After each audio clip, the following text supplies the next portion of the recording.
Welcome to a short preview of this Screencasts Online video tutorial. This week I want to catch up on a couple of outstanding issues, one connected with a previous tip video, and one that seems to be a problem some people have when they access the Screencasts Online website.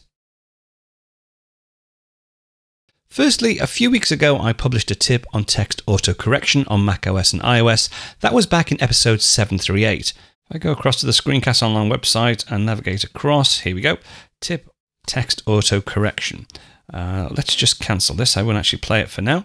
Now in this tip I showed you how to use text expansion for simple words and phrases both in macOS and iOS as well. There was no need for a separate third-party app to enable text expansion.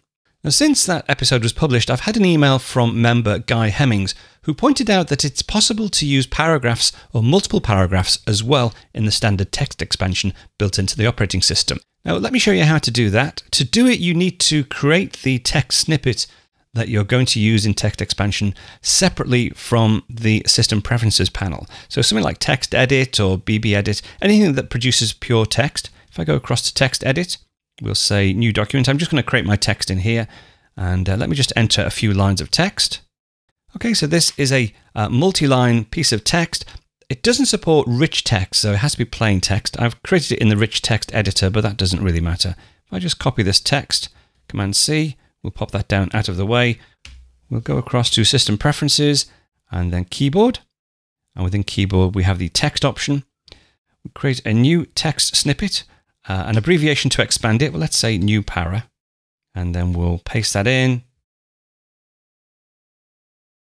That's just a quick preview of one of this week's Apple-related tutorials from Screencasts Online.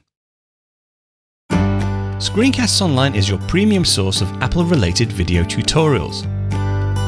All of our members get access to brand new, up-to-date tutorials each week, as well as unlimited access to our entire video archive full of Mac and iOS related tutorials. You can stream and download all of our videos on your Mac, iPad and iPhone, and even your Apple TV using the members only Screencasts Online Apple TV app. Membership also includes a complimentary subscription to the digital Screencasts Online monthly magazine, published each month and packed with videos, articles, reviews, as well as hints and tips covering all aspects of the Mac, iPad, iPhone, and all of the other fantastic Apple products. So, if you're ready to start getting the most out of your Apple devices, visit ScreenCastsOnline.com today and become a Screencasts Online member.